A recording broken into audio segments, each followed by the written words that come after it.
to try it because it's just so whimsical and like it's a fairy tale experience, and that's all I want from life.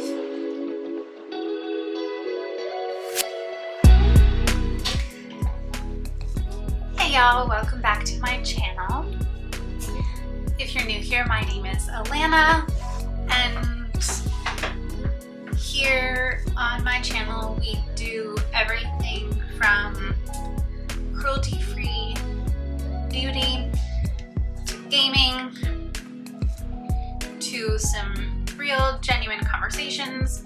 And today I am introducing a new series on my channel called Knit Chat, which is just kind of like a lo-fi check-in every now and then when I just really don't have the energy or the desire to do a full-on makeup video and, you know, talk about intense stuff. There's enough intense stuff happening in the world, and sometimes we just need to chill.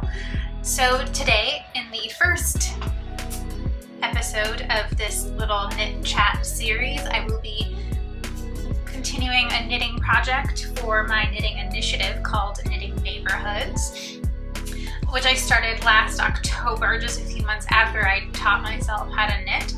And it is a community-focused initiative where I have a whole bunch of crafters from my local community, and we all knit, and all of our crafted items then get donated back to the community. If this is something that interests you, I will put the link to my website and the Instagram page down below if you want to find out more. We've also donated yarn to some Inuit women in Nunavut, and I think to date we've donated just over 200 pieces that have been crafted by both myself and my crafters who have joined the initiative. And otherwise, I just really have been enjoying knitting. It's kind of something that I wanted to pick up to quell my anxiety and just give my hands something else to do while like watching TV or listening to music, aside from, you know, picking up my phone. So it's just something that's productive, keeps my hand busy, and it's creative. So here we are, we're knitting. This is going to be a scarf, lovely scarf. That will be donated at some point. Right now we're just stockpiling because obviously we're moving into warm weather. Anyways, enough about the knitting initiative. What I'm going to be talking about today is everything from all of the books that I've been reading so far this year, all of the candles that I've been burning so far this year, and I'm going to talk about some of the shows and movies that my mom and I have been watching, or that I've been watching. And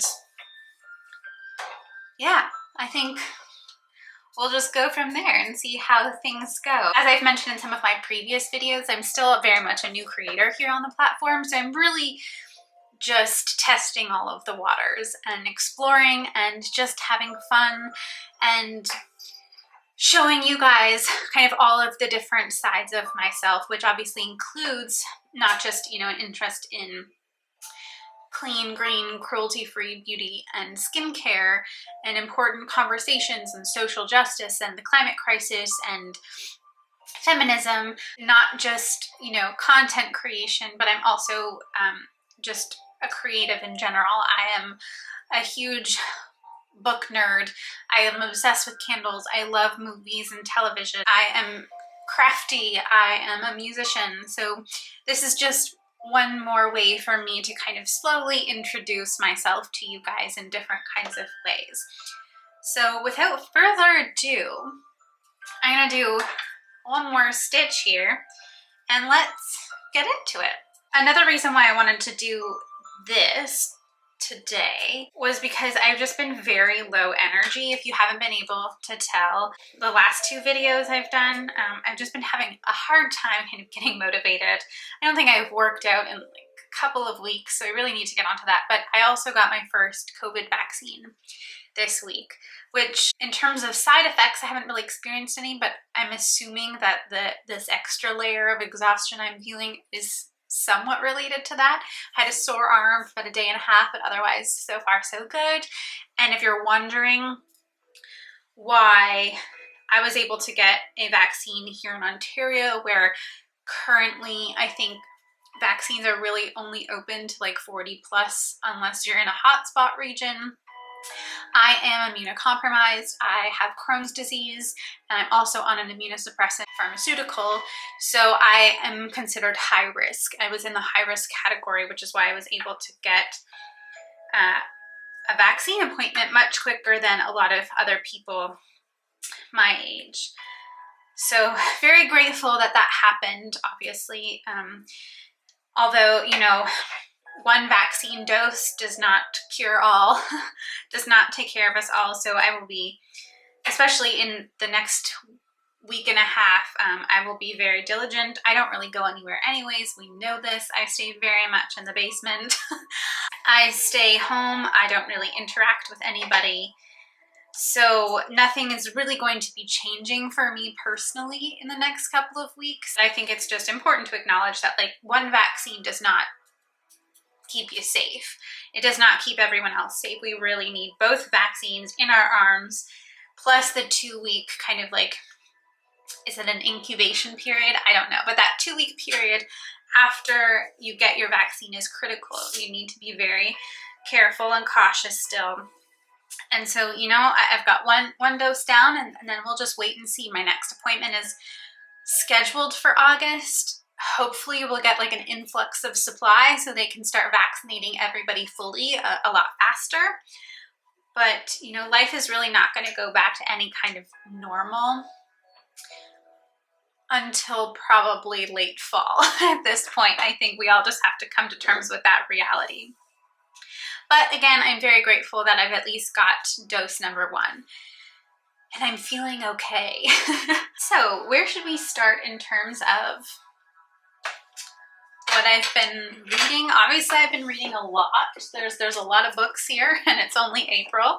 But I'm an avid reader. Maybe at some point I'll start doing vlogs as well, and I'll like take you into my little TV hangout room, whatever you want to call it, and show you my bookshelves. But I also am obsessed with candles, and this one, can you see? I don't know, it's kind of hidden by the books here. This candle back here has been burning in the backs of my videos for a couple of weeks now, and I usually have a candle there. That one is relatively new, and I quite like it. It's by a brand that I've never tried before, and I bought this at the Green Jungle Beauty Shop. I can never remember if it's Green Beauty Jungle or Green Jungle Beauty, but I've talked about them a few times. I discovered them last year when I was looking for a Canadian retailer for one of the brands that I really like, and happened to stumble across this like Green Beauty online retailer that I had no idea existed before then, and was so thrilled. And they've opened my whole beauty and skincare experience into like, I've been introduced to brands that I never knew existed either, so it's been really great. And they don't just carry like beauty and skincare, they carry like home goods and a variety of accessories and things. Just as a digression, sidebar here, I've got some music playing. We're gonna see how distracting that is. This is royalty-free streaming music. Shout out to Harris Heller and Stream Beats. I might have to redo this whole segment. We will see. You guys let me know if having music playing is distracting, kind of like we would have it in a live stream for games. But anyways, we'll keep talking. I might shut it off at some point. But let's get back to the candle that I'm burning currently, which I really, really like. So it is the brand Worry Myers. I don't know. Can you see that?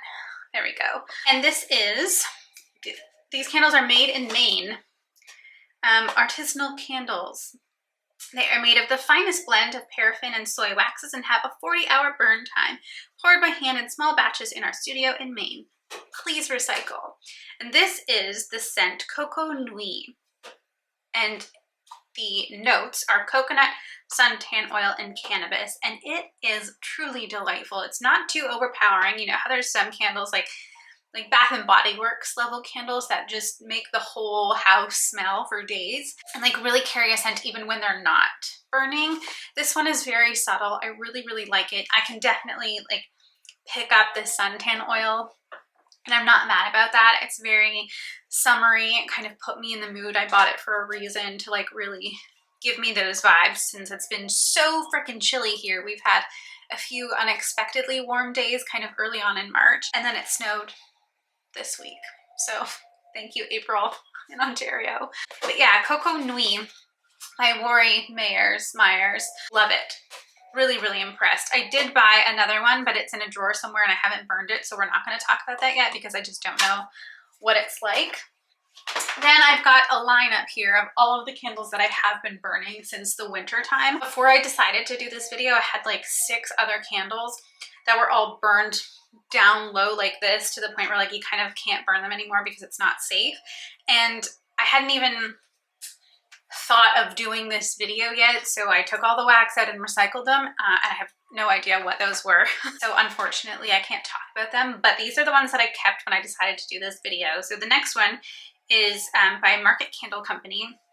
They are local to York Region, which is where I currently live. I believe they are based in Newmarket. Yes, hand poured in Newmarket, Ontario. And this is the scent Log Cabin. I obviously bought this over the Christmas holiday or just before, and the notes are balsam, pine, citrus, and wood smoke. It's really nice.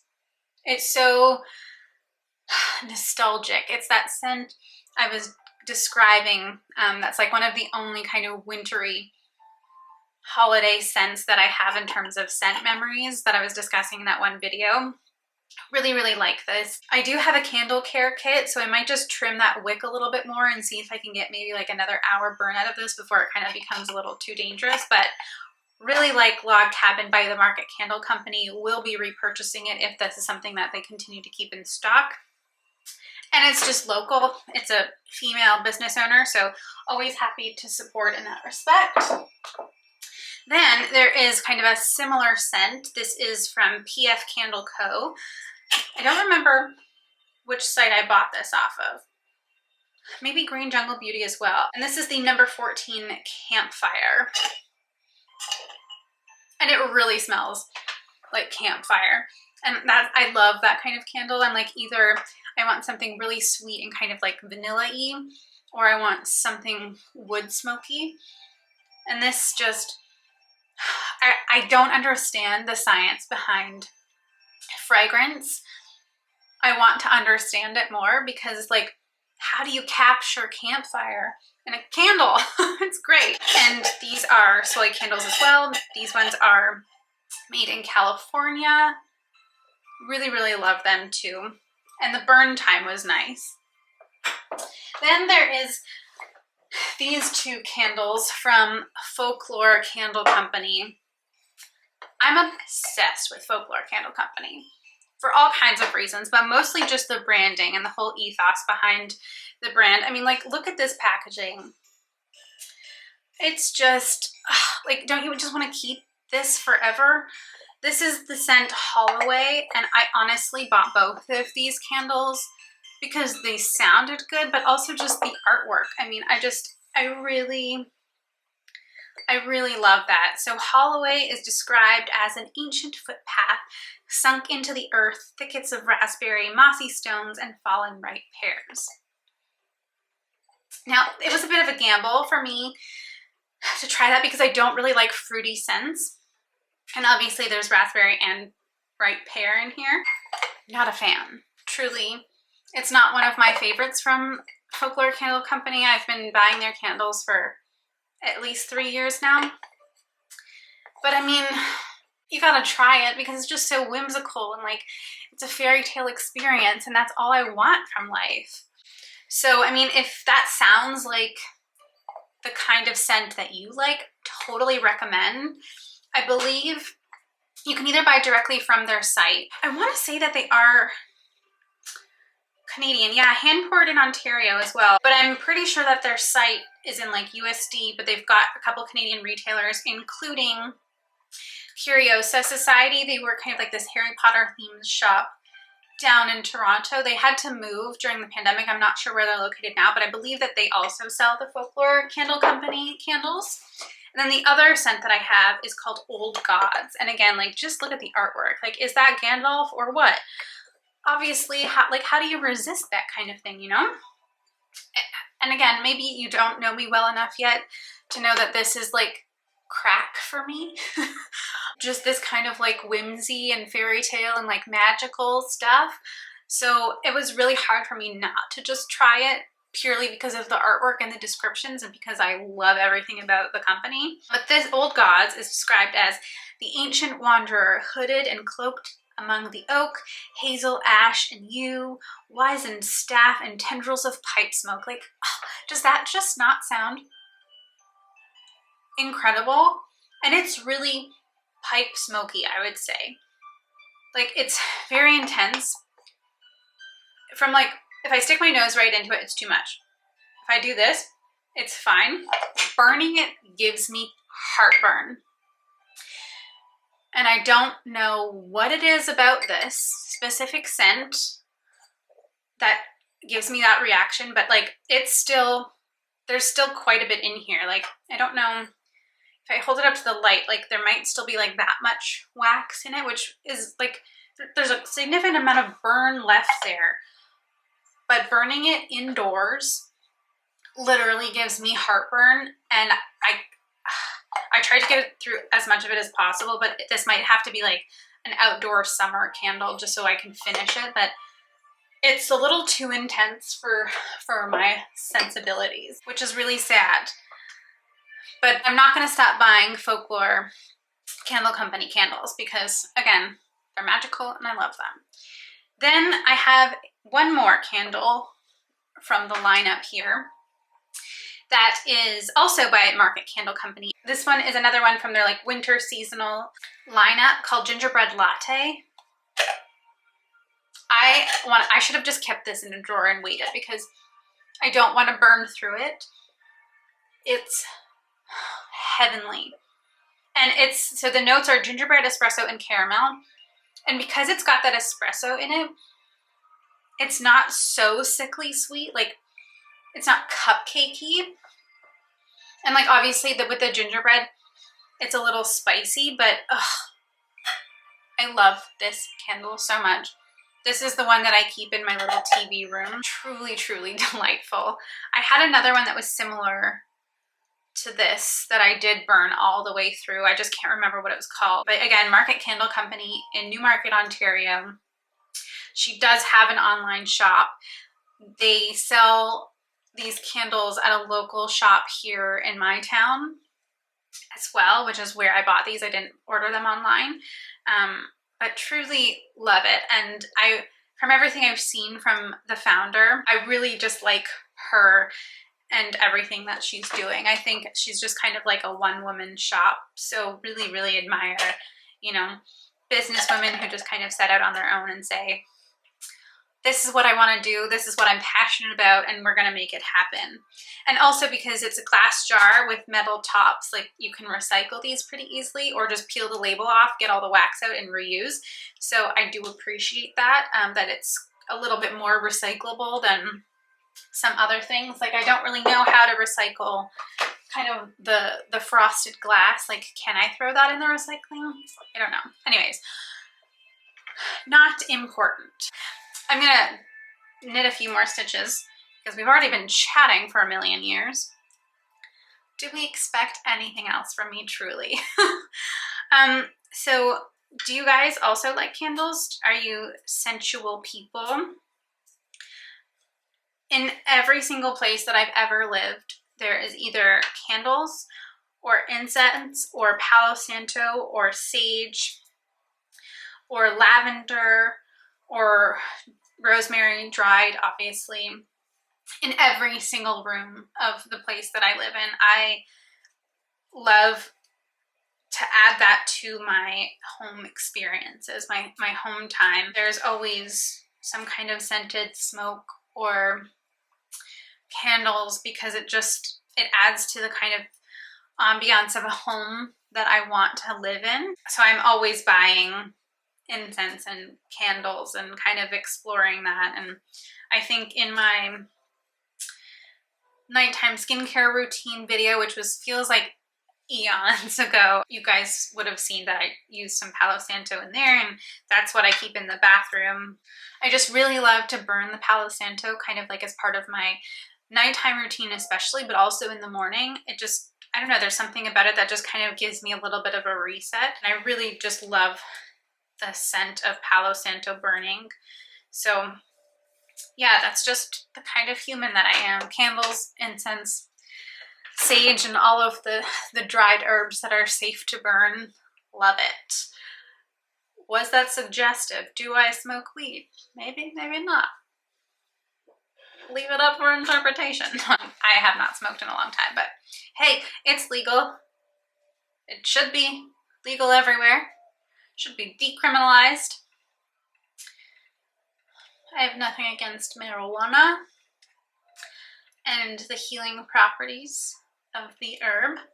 Shall we talk about books next? Or shall we talk about shows? I have a lot to say about both things, which may make this video very long and less about knitting and more about just chatting, which I didn't really think about before I started filming. Like, I'm such a hand talker and I have things to like hold and show.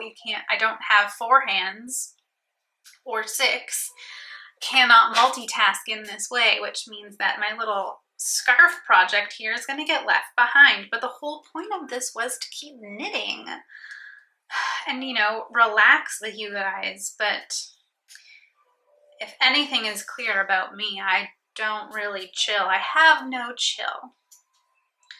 We know this. I'm not a cool girl and I'm not a chill girl. I am a live wire. Is the song Neon about me? You'll never know.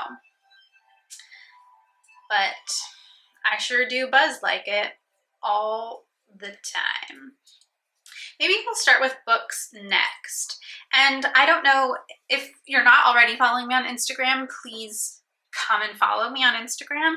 I'm very active on a daily basis there, less so on my feed, more so in my Instagram stories, where I post about all of the things in life, particularly all of the things that in the activism space that I participate in. So that could annoy a lot of people, or it could empower and excite and encourage a lot of people. I don't really know, and I don't really care. I post there about what I'm passionate about and what I'm, you know, fighting for on a daily basis. So obviously I also post about my own life, but whose life is really exciting right now, except maybe if you are in the US and like fully vaccinated and so are all of your friends and family, and you guys can all go chill and hang out on patios and beaches and party. Cool, good for you. We're all stuck in our hobbit holes. But that's really par for the course for me in general. So my life is never particularly exciting. There's not really a lot of stuff to share on social media that I'm like, ooh, look at me, I'm on a beach. Ooh, look at me, I'm in another country. Ooh, look at me doing these cool things. No, it's like, I wake up, I sit down, I work, I write, I do all of these things. I work out when I feel like it. I watch TV, I play video games, and in true Pisces escapism, I sink into the black hole of a lot of Sims 4. Do people want to see that on Instagram? I don't think so. However, that was a long ramble digression. This year I also decided to, when I finish a book, post the book to my Instagram story with a little bit of a review, and I've got a highlight on my Instagram profile of all of the books I've read so far this year.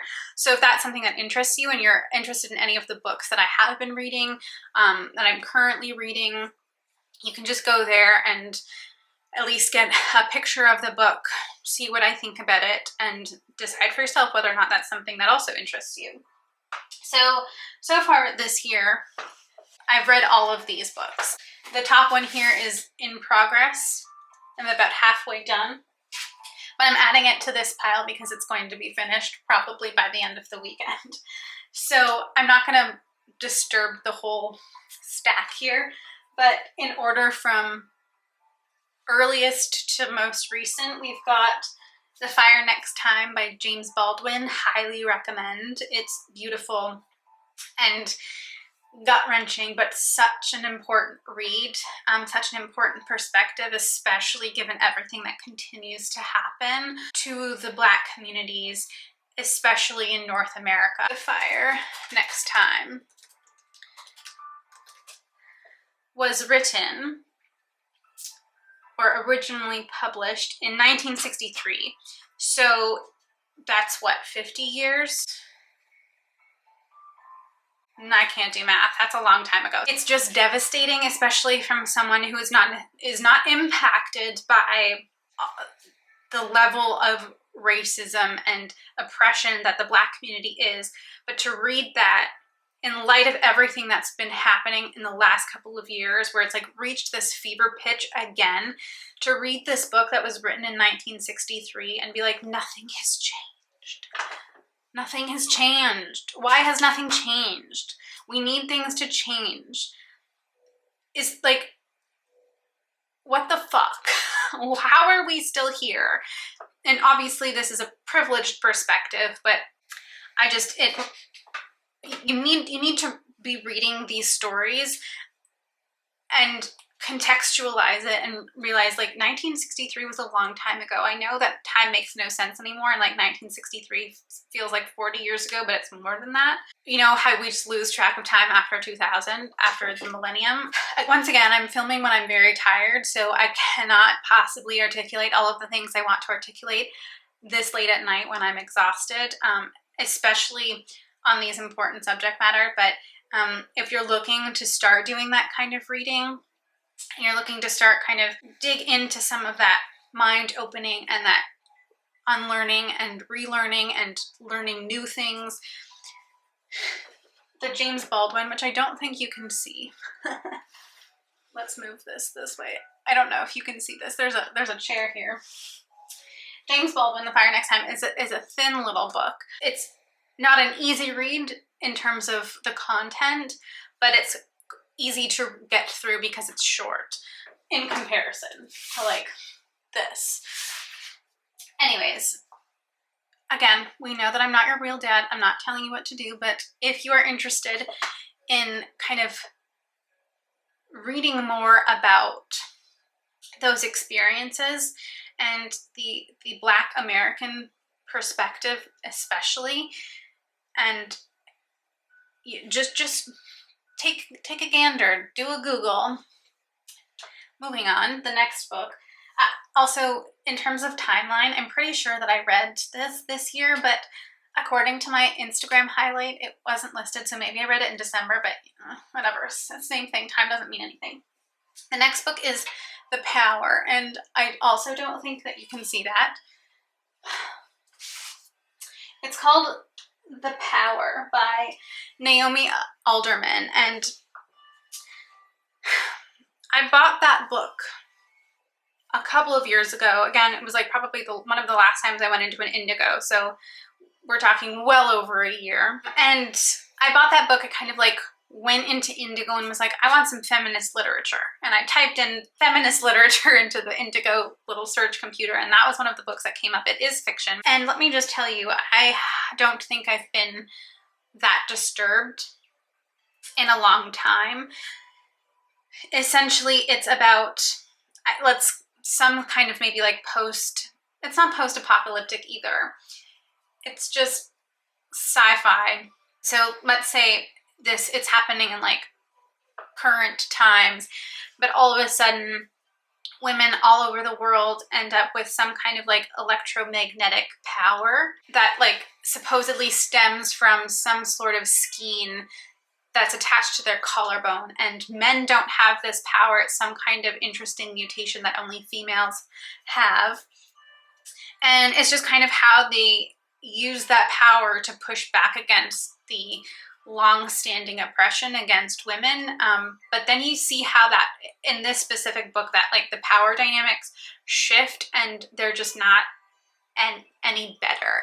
It is not a utopia. They do not turn the world into a utopia. And I just felt very disturbed by it. So I'm not sure if I recommend it, but it was on my list of things that I read. Then I moved on to a memoir called Heartberries by Teresa Marie Mailhot. And that was a Christmas gift.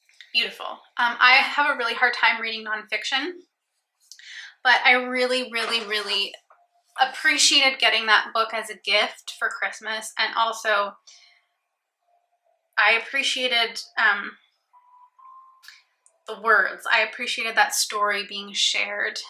It's an female indigenous writer, and it is just heartbreaking. And I think, again, that's another perspective that we need. If we do not share that perspective, we need to understand those perspectives. We need to be bringing those perspectives and those really important stories, especially Black and Indigenous stories, into our spheres, because that's only then will we start to understand the larger context of the world, and not just through the singular lens of like privileged white folk. So again, just highly recommend. It's so beautiful. It's very emotional. It might be triggering for some people just because of some of the mental health and the emotional struggles described in this memoir, but I really do recommend that one. And again, Google it, kind of read about it, read the description about the book, see if it feels right for you. And if it does, you know, with stuff like that, especially with memoirs, you are reading someone's story. If you feel that it might trigger some of your own experiences, you just kind of have to take baby steps with that kind of thing. I have several books that I have in my library right now that I am not ready to read yet because I know that they'll be triggering, and I'm just not ready to like dig into certain emotions yet regarding some of the things that I've been through, and that's okay. I still keep them in my library, and one day I'll get there. Next book was called Ghost Wall by Sarah Moss. And can you see this one yet? This chair is still in the way. Again, a teeny tiny little book, easy to get through. And it's about this young girl and her mom and dad, and they're in somewhere in the UK, and her father is like really interested in kind of like archaeology and living the way that like ancient Britons lived. And so they go out and like with a group of students from some archaeology class at the university, go out and like live like the ancient Britons and build this thing called a ghost wall, which I guess they did with like their dead to ward off evil spirits or something. I don't know. It was really weird. Again, do your Googles. Not sure that I liked it. But enough of those books because they're all like heavy. Well, they're all heavy, but we're going to get into the ones I'm really excited about. So then in February, I read the Shadow and Bone trilogy by Leigh Bardugo. And I don't know if you guys have read anything by Leigh Bardugo. She is a fantasy, I guess a young adult fantasy writer. Six of Crows. I have like a kind of folk tale anthology of hers. Six of Crows, King of Scars. And then this is the Grisha trilogy, or the Shadow and Bone trilogy, which I think just today the Netflix series launched, and I'm so excited. It's live action. It looks amazing. I've only heard good things about it, and the book series itself is just absolutely incredible and deals with the perspectives of immigrants and people who don't necessarily fit into like the elite class, and how they kind of fight back against that, and just, you know, female power. And the main character is a female who kind of comes into this power she didn't realize she had, and it's just glorious. Again, I'm not in the proper mindset to articulate these things the way that I want to be, but highly recommend this trilogy. Not only, you know what, I'm just gonna have to break down the stack here.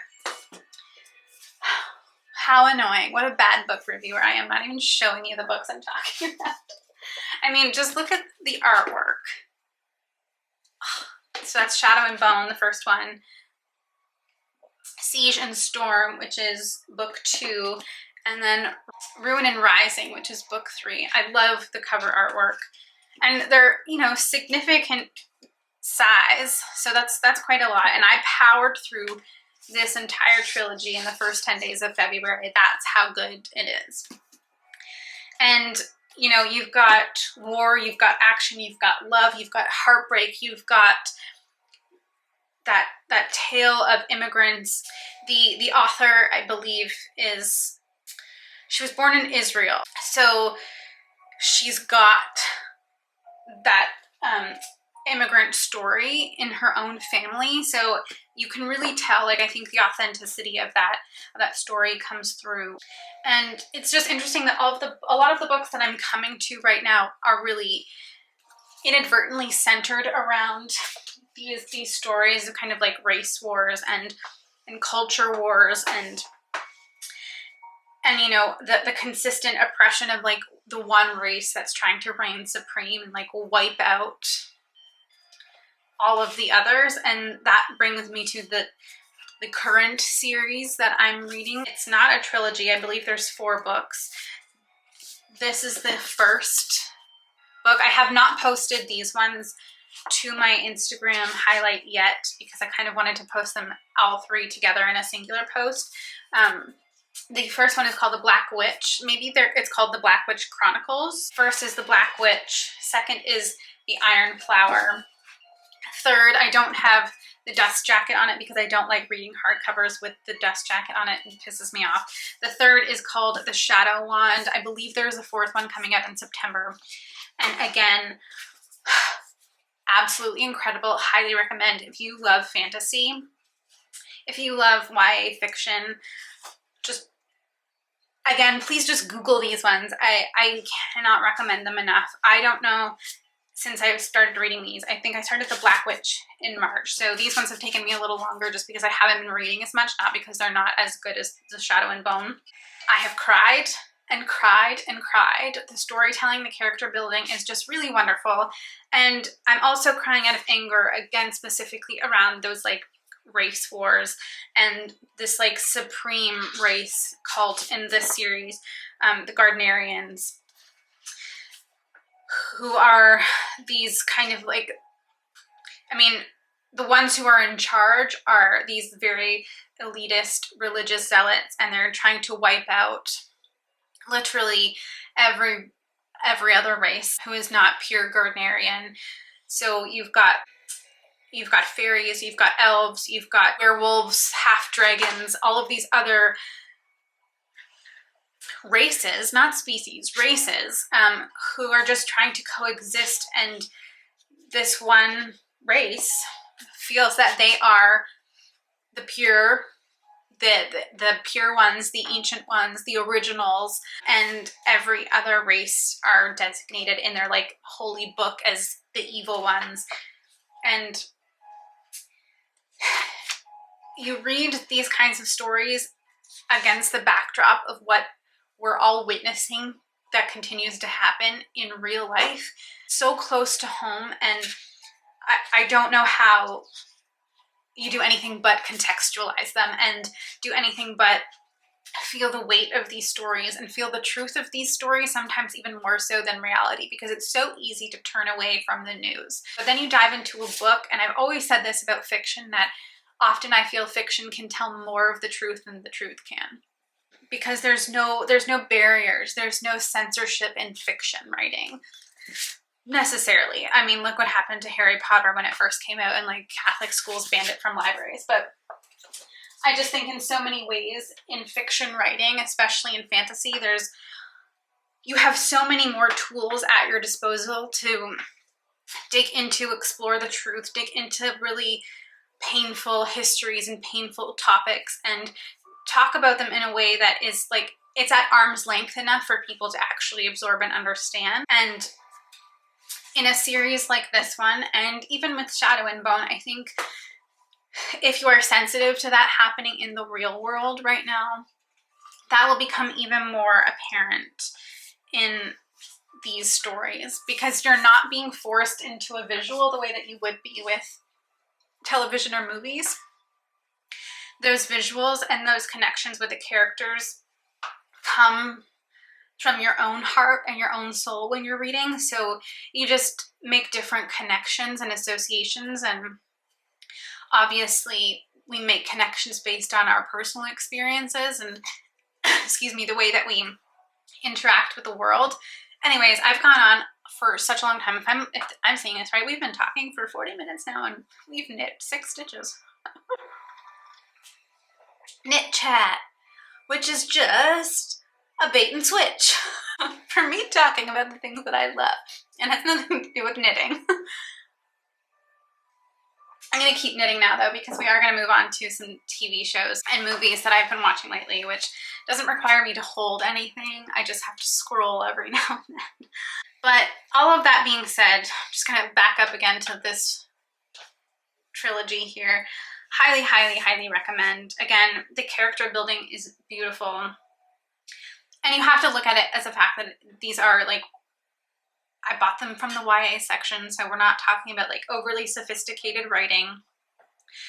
But just like with a series like Harry Potter, and you know, we're going to try to separate the artist from the art in this scenario because J.K. Rowling is a TERF and it's a whole other series of issues. But these are important stories that you really just, you can get lost in. You can get lost in those worlds, and you build, or rather you develop such intricate relationships with the characters that you're reading about, and you know, you share their heartbreaks with them, you share their rage with them, you share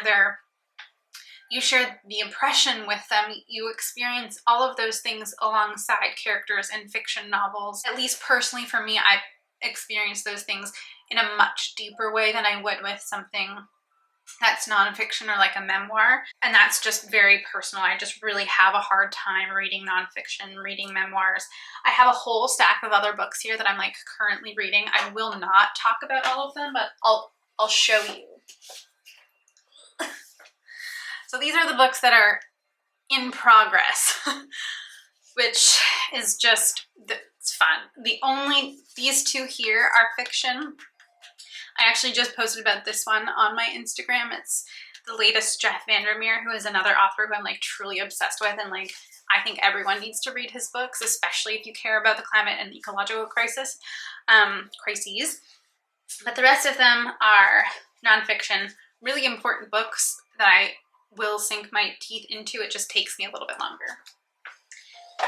Anyways, back to knitting, and then we can ramble about the TV shows that I've been watching, and I have much less profound things to discuss with what I've been consuming visually, because the majority of what I've been watching is literally all just like reruns. I have a very low threshold right now, especially in the last year, for like new content, because I find it incredibly overwhelming, and there's so little bandwidth left for like really intense TV shows, even though me and my mom have been watching some really intense TV shows, and even then I'm kind of almost always like on my phone simultaneously, because I have to keep a degree of separation between myself and what I'm watching on screen, because there's not enough room left here and here. I would literally just be having a nervous breakdown on a daily basis because I can't handle too much. So I like try to watch a lot of fluffy stuff, which means like diving headlong back into Buffy. Not that Buffy is fluffy, but Buffy is a familiar, safe place for me to go, and it's just got a lot of nostalgia. Love Buffy to death, love Angel to death. I watch Buffy once a year, every year. I'm obviously trying to keep up with Riverdale. I'm about 4 episodes behind right now with the new season. And just all I can say is what the fuck, guys. Like, now there's aliens involved. What is happening? Are the writers just literally on drugs? I don't know. I cannot imagine being in that writing room. Then I also watched all of New Girl again, which just is a kind of show that gives me those like deep belly laughs where like you laugh so hard and feel like you've gotten an ab workout. God, I just love New Girl so much. Obviously, if you watched one of my reels a few weeks ago, I think I sang the theme song on one of my videos too. Then I watched Sister Sister again, because I guess last year a whole bunch of like new Black content dropped on Netflix, which included like Girlfriends, which I loved when that was on TV. Tracy Ellis Ross, man, I just love that woman so much. But Sister Sister with Tia and Tamara, I watched that show obviously when it was on air, but I never finished it, so it was really nice to revisit it and have that nostalgia kick in, but also get to experience some of that story for the first time, because it was, when it was on air, I think we only really watched it when we were like at people's houses that had the channel that it was on. So that was enjoyable. What else have I been watching? Yeah, honestly, on my Netflix, like really just fluffy stuff. When the Grammys came on, I was desperately trying to figure out how to watch it because I wanted to see Taylor Swift's performance, which I ended up only catching on Twitter because I couldn't figure it out on the internet. And I don't really otherwise care about the Grammys other than Taylor Swift winning her awards and Beyonce, and you know, there was a lot of cool performances, but that's beside the point. So I was Googling like how to watch the Grammys, and a bunch of different sources were saying like Paramount Plus, and you can get a free trial, and Paramount Plus is streaming the Grammys. So I was like, okay, cool. I've got Apple TV, so why don't I just get like the free trial subscription there and do that? Well, they weren't streaming live programs on Paramount Plus through the Apple TV app. So that was a huge bummer. I didn't get to watch the Grammys, but I discovered that Paramount Plus has like a whole bunch of my favorite shows. I think they've got One Tree Hill. They've got the like reboot 90210. They've got the original Beverly Hills 90210, which is what I have been watching. Somehow I hilariously thought that I would be able to watch like all 10 seasons or whatever of Beverly Hills 90210 in 30 days. As if I don't have a full-time demanding job and like a YouTube channel that I'm trying to be consistent with, and like all of my other initiatives, and also trying to read and work out. Like, do I really think that I'm 18 years old still and have all of the mysterious time in the world and like don't need proper sleep at night? I don't know what I was thinking, but there was absolutely no way in hell that I was gonna get through 10 seasons with hour-long episodes in 30 days. Needless to say, that 30 days has come and gone, and I am now a Paramount Plus subscriber. And I don't necessarily regret it because there's quite a lot of good shows. I think Charmed might also be, like the original Charmed might also be on there. So there's a lot of good content that I'm glad to have access to. I was also watching,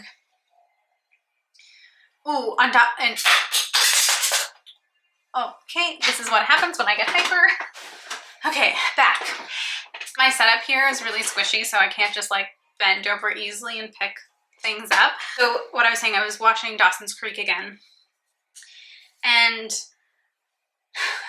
Dawson's Creek is actually, I think I bought the series on iTunes a couple of years ago because it was on sale. It was on like a ridiculous sale, the whole series. So I was like, you know what, I love that show, I'm just gonna buy it. And again, it's one of those nostalgic shows that I like to watch once a year just because of the nostalgia. But I started watching it at the end of last year and was like, oh my God, Dawson is the most insufferable character on television. He holds all of the women in his life to such an impossible high standard of like purity and these like family expectations, and none of them can possibly live up to these standards. And he's such a weenie. And he's the main character. He's the main protagonist of this whole show. And I have had a really hard time. It's been like choking down like Robitussin trying to watch this show again because he's just so painfully insufferable. And then, you know, he does go through some family tragedies. If you've never watched Dawson's Creek, I'm not going to spoil it for you, but if you know me, this certain family tragedy that Dawson goes through was very triggering for me personally because of my own family tragedy. So when I got to that point, I was like, you know what? I need to pivot and I need to watch something funny because I cannot handle, first of all of this insipid teenage angst on top of this like really deeply painful, triggering family tragedy. So next, sorry Dawson, I will revisit you and Joey and Jen and Pacey another time. Then my mom and I have also been watching a lot of TV, and we have like a nightly ritual where we make dinner and then watch a couple episodes of one or more show. For a little while, we were deeply into like UK crime dramas like Hinterland and Shetland and Broadchurch, all of which were really, really great. But like, I don't know which one was the last one, maybe Hinterland. One of them, I don't know. There just seems like there's obviously these are shows, these are fictionalized, but I was like, maybe I don't want to go to the UK, especially Wales. Like, is everyone in Wales crazy? No offense, but like, what the fuck? So we've just been watching like a lot of dramas. We've watched some comedies too, and like just stupid fluffy stuff. Like the most recent thing we watched, one of the most recent things we watched was this new show with Catherine McPhee, that like American Idol singer who's got a beautiful voice and like also a beautiful face. I think Country Comfort maybe. The show was terrible, like Fuller House level terrible with like the laugh track and everything. Don't recommend unless you literally just need something to soothe your fried brain cells. Ugh, I just don't. It was so bad. It was so bad and so embarrassing. But then we just finished watching the show Bloodline on Netflix. And if you want a show that will make you seethe with rage towards rich white people, cops, and just people in Southern Florida in general, watch that show by all means. If you would like to keep your emotions in check, don't fucking watch that show. First of all, there was absolutely no resolution as far as I can see. Like, so many unanswered questions. I think the show got canceled either like at the start of season 3 or halfway through. So there was just no possible way for them to wrap up a bunch of different storylines and a bunch of just dangling questions. But in general, like, I don't think there was a single likable character in that show. Sissy Spacek is one of the actors, and her character, I mean, she's a phenomenal actor, but her character, I just wanted to wring this woman's neck. First of all, she like whisper shouts through the whole series, and she's just, I don't think there was anything truly redeeming about that show. It's just like corruption and family drama that I found really difficult to relate to. And just like, given everything that's going on with, you know, the general corruption of like the police force right now everywhere, but specifically in the United States, I just found that particularly insufferable as well, because one of the main characters is a cop, like a detective. Just nope. Really, really angry about that. We started watching something else kind of fluffy tonight. We finished Bloodline last night, and it's gonna leave me really mad. I will not get any of those hours back, especially when there's a show like that that has especially no like a resolution at the end. So like, at least you have the satisfaction of getting answers. Oh man, what a piss off. What a time steal. I'm so mad. But then we watched some other really good stuff. Like, we watched Judy on Amazon Prime, which is obviously Renee Zellweger, and it's the like biopic about Judy Garland. It was so heartbreaking. I didn't really know much about Judy Garland, and I kind of had this same emotional reaction to Rocket Man and the Queen movie. What was that one called?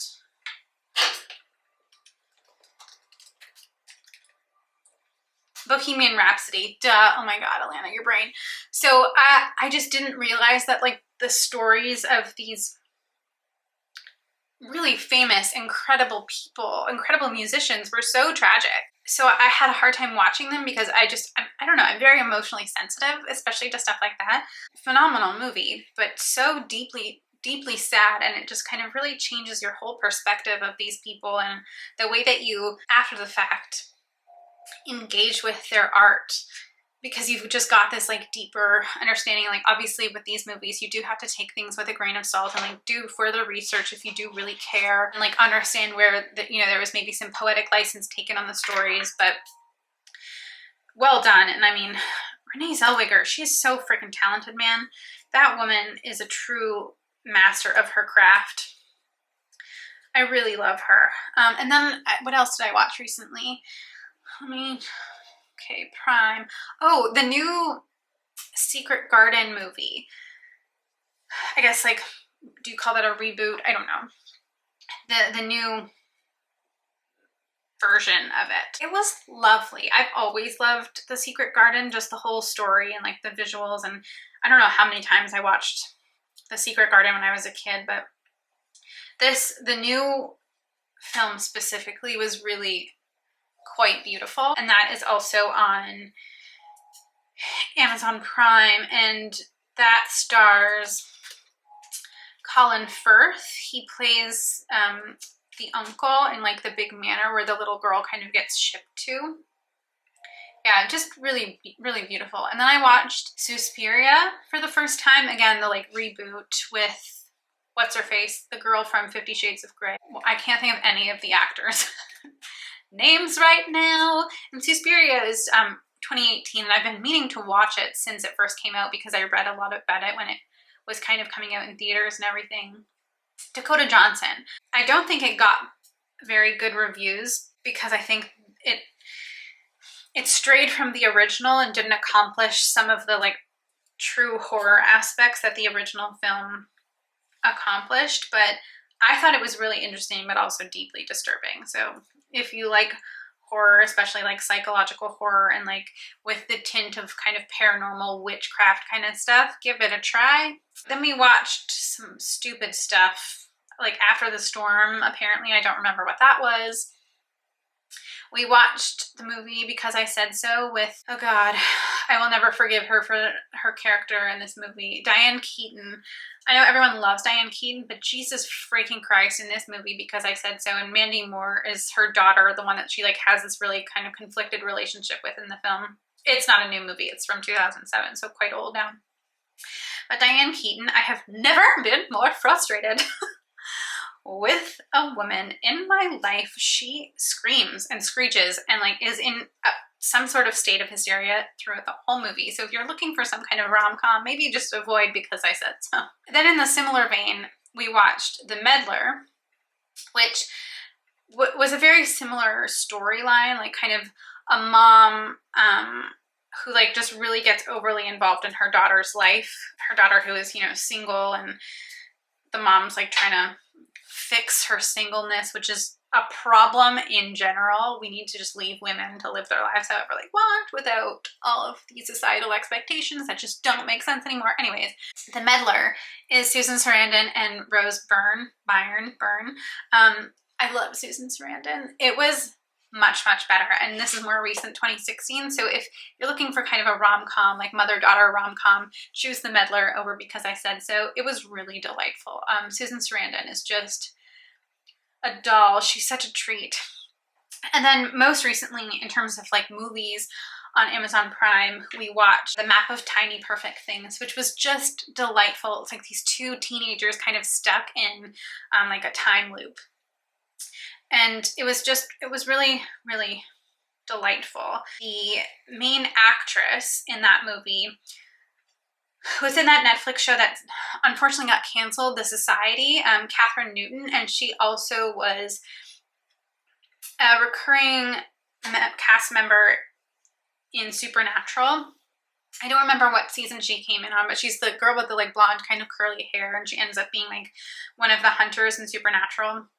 And she was the lead actress in that show, The Society, where these kids all kind of like get sucked into some sort of parallel universe, like within their own town. Anyways, this movie that she's in now, that Map of Tiny Perfect Things, was just really, really delightful. So charming, but like also had this really deep kind of emotional story and kind of like moral to the story. And I definitely cried a little in that movie, but just a feel-good movie that I think they did a really good job with. And I think maybe it was on Netflix that we watched this other movie. And then I'm going to kind of wrap things up. I am knitting still. Don't worry, this is still a knit chat, I promise you. The other movie that my mom and I watched recently, which I do highly recommend, it's called Penguin Bloom. I think Penguin Bloom is on Netflix, and that came out last year, and the main actress is Naomi Watts, and it's based on, I believe, a real story, and it's a family movie, definitely a drama. It's a mom of 3 young boys, and I think they live in Australia, maybe? I'm not sure. That's not overly important, but the mother, on like a family trip, paralyzes her back, or breaks her back rather, and then becomes paralyzed from kind of like the bra strap down. And it's just this beautiful story of like how the family kind of reconfigures itself and readjusts to this new life, and how the main character, Naomi Watts' character, adjusts to her new life and her new body. And the glue in this whole story, and kind of the catalyst for the healing, is this little bird that one of the boys finds. And the bird is a magpie, I think. And because she's black and white, the little boy decides to call her Penguin, and the family's last name is Bloom, so Penguin Bloom. And it's so heartwarming, because you see this, like, the bird completely imprints on this family, specifically the mother, and there's just this really beautiful bond and this beautiful healing journey, again, that is all catalyzed by the little boy finding this little baby magpie and bringing him home, and they raise her and they get her back to health, and you know, she learns to fly with them, and so does the mom. And oh, it's just beautiful. Another movie that I cried, but like highly recommend it. It is based on a true story. At the end of the movie, you kind of get to see some of the original photographs from the real family that the whole story is inspired by. And yeah, so overall, in terms of like books and visual TV movie content, there's been a real mix of like fluffy stuff and heavy stuff and heartwarming stuff. And like I said in my video last week, you know, all of these things are created because artists exist. You know, it's not just visual artists, it's writers. It's these people who are able to birth forward these incredible universes and worlds and characters, and it's these actors who bring those people to life on screen. It's the directors, it's the producers, it's every single person on a film or TV set. It's, you know, the costume designers, the makeup artists, the set designers, like all of these people are artists, and they bring these stories to us, they bring these worlds to us, and I think we just need to be eternally grateful that that kind of content exists for us. Again, because I am a raging Pisces, escapism is like built into my DNA. There is a unique piece of code in my DNA that, you know, screams in capital E escapism. So books and movies and games are so important for me, because sometimes reality is really heavy and painful. And, you know, the books and these TV shows might also bring up some of those intense emotions, but because there's that degree of separation, I personally feel that I have a little bit more control over how I process those, because sometimes the real world and real life things just feel so heavy, and it's like trying to wade through molasses. Like, it's just such a challenge, and it can really wear me down. But if I turn to books or movies or TV shows or games, sometimes consuming that kind of material, that engaging with that kind of art, engaging with those kinds of stories energizes me rather than exhausts me. And then I feel a little bit, I feel strengthened. I feel like I have more resolve to go back out into the real world and kind of face things. And maybe that's also because I'm a little bit of an introvert. So, you know, regular socializing in the quote unquote real world is a real life exhaustion for me personally. But you know, that's where I also have to direct my energies towards my own creative projects, like what I'm doing here on YouTube and knitting and learning new skills. And last year I also, around this time, learned how to make little felt stuffed animals. If it wasn't such a challenge for me to like get out of my current filming position, I would go grab one of the little stuffies and show you, but maybe I'll just insert a picture here of one of them. So I just really like to sink my own teeth and my own hands into creative things, and the weather is finally going to warm up consistently, so I will be getting outside and manifesting that creativity in some different ways, and like digging my hands into the dirt and planting flowers and, you know, raising, so to speak, fruits and vegetables. And I want to try to plant some watermelons and grow some moonflowers and sunflowers, and yeah. And obviously I will continue knitting. There's lots of knitting happening. I've got lots of yarn on hand, so it's keeping my hands busy. One thing that I do need to dig into more seriously creatively is I really need to pick up my guitar. What I said to the camera last week, before realizing that the camera had actually turned off on me, we're not having that problem this week, hooray! What I said to the camera last week was that I really need to pick up my guitar, and that, you know, wherever my dad is, if there's a heaven, I'm not religious, but if there's, you know, some higher plane of existence where you go after you die, he is probably glaring at me and like trying to slap my wrist and cuff me upside of the head to be like, girl, pick up the damn guitar. Pick up your guitar. Pick up my guitar, which you had restrung so that you could play it because of your freaking left-handed self. Play the guitar. Get back into your music. Let the music heal you. Get back to your writing. Get back to your songwriting. And yes, Dad, I will. There's just so much. There's not enough time in the day. There's not enough hours in the day to do everything that I want to, especially when I feel bone tired, whether it's, you know, a vaccine side effect or just, you know, languishing, which is the new word being used to describe all of our blah feelings during the pandemic. You know, it's the lethargic mood. It's not apathy, because I don't suffer from apathy, but it's definitely just a general bone deep exhaustion that sometimes really prevents me from feeling motivated. And obviously I am only one woman. I cannot do everything. But I think that's enough. I think I covered pretty much everything that I wanted to. We're over an hour in, and I don't know how much I'm going to be able to cut from this. So like, buckle up if you're still watching this. Hooray, good job, we made it. I am going to keep knitting for a little while. I might turn on a TV show. And yeah, let me know if this is something that you guys enjoy. Obviously, not every single one of my knit chats will be so kind of all over the place, and a very long review of all of the things I've been consuming, including candles, content, and books. Sometimes I will literally just sit here, knit, and chat, and, you know, maybe talk about the new project that I'm knitting if it's something more exciting than like just a basic ribbed scarf. You guys let me know, is this something that you're interested in?